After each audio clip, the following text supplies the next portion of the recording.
Komunikasi politik terus dibangun oleh parpol. Pengamat politik memprediksi akan ada 3 poros koalisi untuk mengusung capres dan cawapres.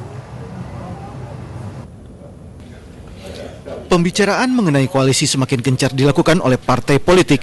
Koalisi tidak terhindarkan karena tidak ada parpol yang meraih 25% suara, batas minimal untuk mengajukan capres dan cawapres. Ketua Umum PAN, Hatta Rajasa menyatakan sudah menjalin komunikasi dengan partai politik lain. Namun keputusan koalisi masih menunggu hasil real count.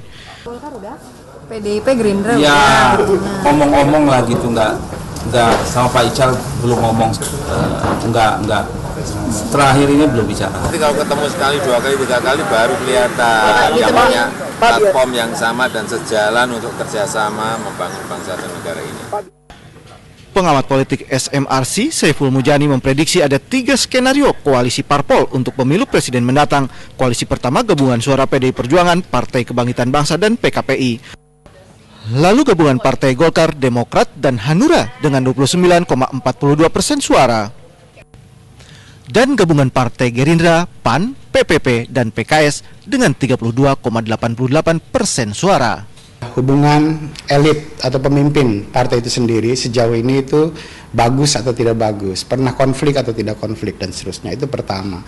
Kedua, orientasi kebangsaan. Sebelum pemilu legislatif lalu, kemungkinan koalisi juga sudah dibangun oleh Partai Gerindra dan Partai Persatuan Pembangunan. Namun belakangan penurunan suara PPP berdasarkan hasil hitung cepat. Kehadiran Surya Dharma Ali pada kampanye Partai Gerindra justru menuai perpecahan di partai berlambang Ka'bah ini. Tim Liputan 6 melaporkan dari Jakarta. Ya, saudara, selain analisa tadi, secara matematis ada pula kemungkinan koalisi poros tengah 2. Bagaimana postur koalisi ini? Rekan Boy Bakamaru akan menjelaskannya untuk Anda. Boy. Ya, baik Retno dan saudara. Secara mengejutkan, partai-partai berbasis massa Islam meraih suara yang cukup signifikan dalam pemilu legislatif 2014 yang baru saja berlalu.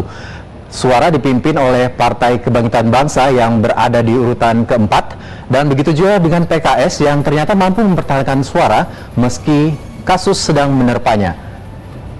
Seperti yang terlihat dalam tabel ini, jika kelima partai berbasis massa Islam ini digabungkan akan memperoleh hasil suara total 31,38%. Ini artinya partai berbasis massa Islam ini bisa mengusung capres dan cawapresnya sendiri.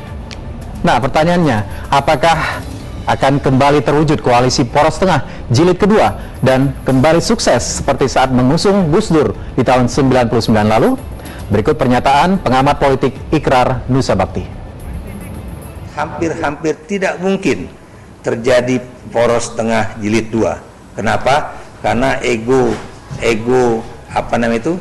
para pemimpin partai Islam itu nggak bisa diturunkan sedikit sehingga kemudian seseorang itu mau menjadi orang nomor 2 atau nomor 3, ya. Semuanya maunya nomor 1.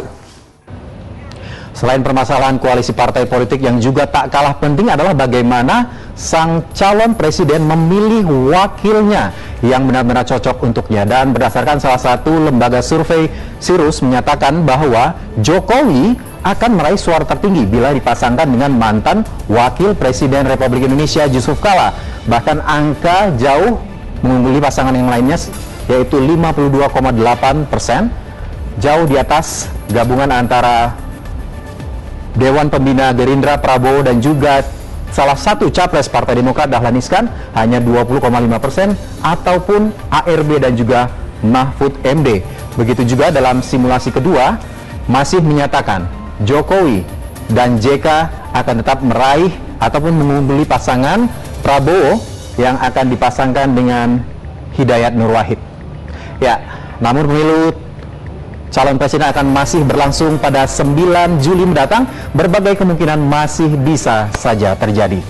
Demikian, dan kembali ke Retno, silahkan. Ya, Boy Bakamaru dengan analisanya. Terima kasih.